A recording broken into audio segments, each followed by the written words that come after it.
Saya perlu tanggapan Pak Nixon.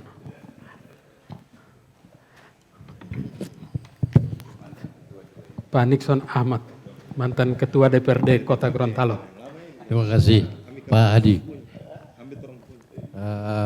Ini tadi sudah banyak hal yang disampaikan dan akhirnya juga ada satu premis bahwa poker ini tidak terakomodir, pasti ada katakanlah saling lempar antara penanggung jawab tentang ini. Saya menyampaikan satu mungkin jadi bahan pertimbangan dari DPR. Kalau saya melihat bahwa Pak Hujairin itu tidak sempat mengkader orang yang mampu untuk mengelola hal seperti ini. Sebab pengalaman kita dalam beberapa tahun sebelumnya Pak Hujairin itu orangnya hebat. Artinya ada satu akun di dalam perencanaan di DPR provinsi, di APBD provinsi itu tempat untuk menyembunyikan anggaran. Tempat menyembunyikan anggaran, bahkan saya hitung sampai 67 miliar. Itu semacam bunker dari pemerintah provinsi. Itu ilmunya ada di kepala yang lama. Dan ilmu ini tidak sempat diberikan kepada yang baru. Dan itu ada dokumennya.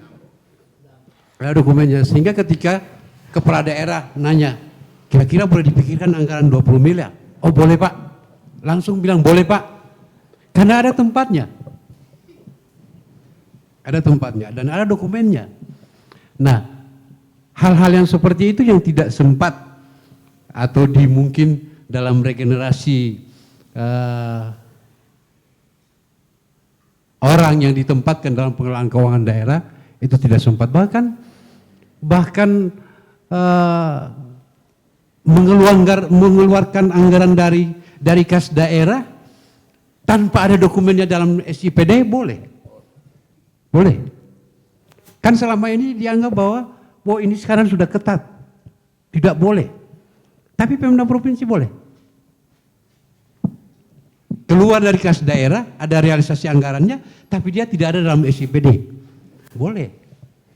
Ini kan tergantung ilmu. Ilmu ini tidak sempat diwariskan.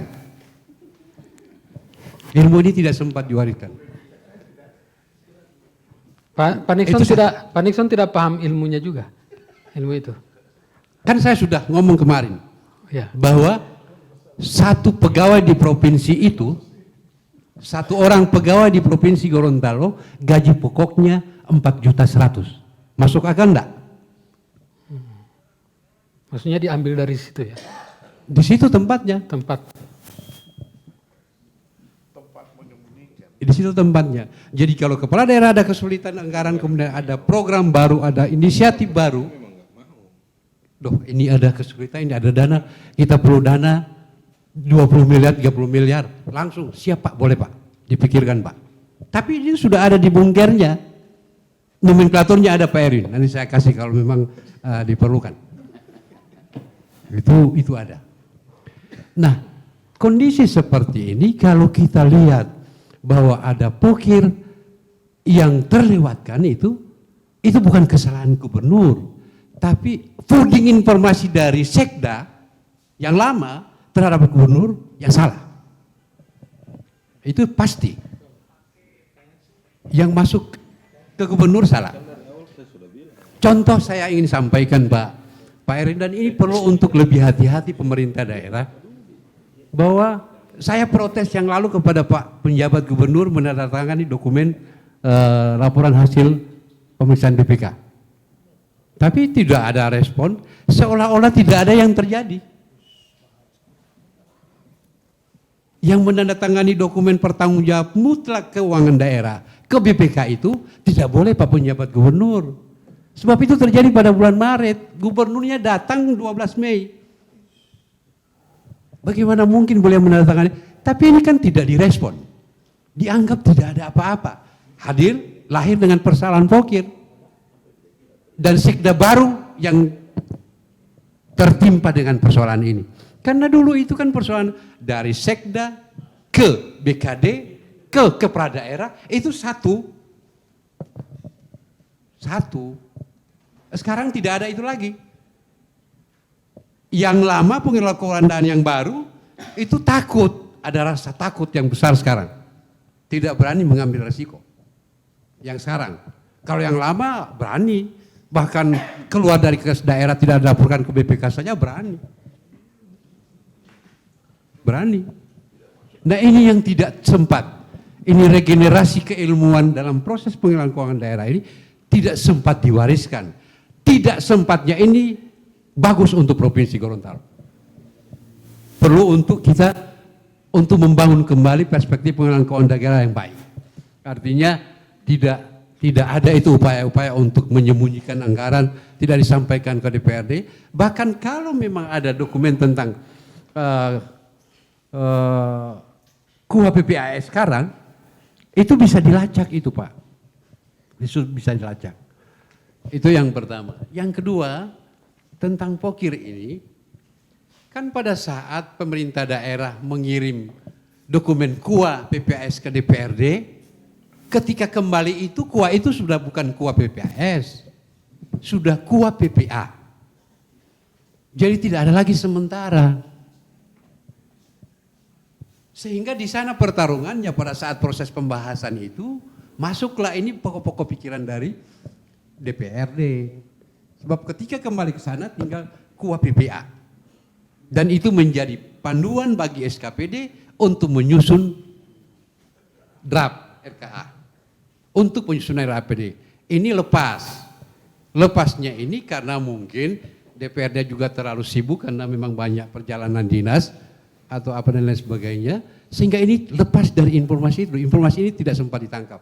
Mestinya pertarungan itu ada di sana. Yang ketiga Bapak dan Ibu sekalian, ini memang memimpin ini kepala daerah kan ini Pak penjabat ini kan tidak terbiasa dengan mengelola berbagai macam entitas. Ada SKPD, ada UPD, ada biro dan lain sebagainya. Dan ini punya memang ada instrumen-instrumen sendiri-sendiri ini. Ada ilmu sendiri-sendiri dalam proses pengelolaan keuangan daerah sehingga kadangkala memang sekda itu sebagai ketua tim anggaran pemerintah daerah, tetapi sifatnya hanya rekonsiliasi. Ini orang-orang yang di SKPD ini ada bosnya yang di sana di tingkat pemerintahan, sehingga ada SKPD yang ketika masuk kepada TAPD sudah tidak bisa berubah lagi anggarannya. Karena memang kedekatan itu ada. Sementara harusnya trup ini dimainkan oleh pimpinan DPRD. Komunikasi ini harus datangnya dari pimpinan DPRD kepada eksekutif. Sehingga mudah. Dan saya berpikir kalau mungkin dari draft yang KUA PPAS yang ada sekarang, yang sudah menjadi KUA PPA itu, kalau mau cari 5-60 miliar untuk pokir dapat. Bisa dapat. Kita belum melihat dari kasus yang lalu, ketika saya menghitungnya bahwa dari 5.600 anggota, 5.600 pegawai negeri di Provinsi Gorontalo, itu gaji pokoknya 4.100.000 satu orang. Itu dari perhitungan yang lalu. Nah sekarang diperiksa lagi, apakah pola itu ada atau diwariskan oleh sekda atau diwariskan oleh pengelola keuangan yang baru, yang lama, itu harus diperiksa sehingga bisa didapatkan itu angka yang dibutuhkan oleh anggota legislatif. Memang kita jeli untuk harus menghitung angka-angka itu. Sebab itu kadangkala hanya karena alasan, oh ada akres 2,5%, tapi sangat lebih. Jadi Pak Erwin mungkin dalam rangka untuk pokir ini bisa diakomodir, langkah-langkah itu perlu untuk dilakukan oleh DPRD. Kemudian yang paling terakhir dari saya, ini tetap terhadap Pak penjabat gubernur. Kita berharap Pak penjabat ini jangan difuding oleh staf ahlinya yang salah. Sebab definisi korupsi itu bukan berarti hanya kekurangan pekerjaan.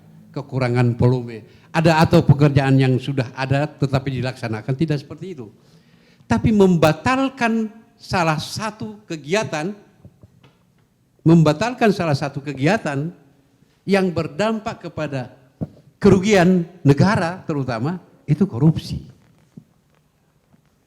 Itu Moodo itu sudah ditetapkan dari awal lokasi pembangunan Islamic Center.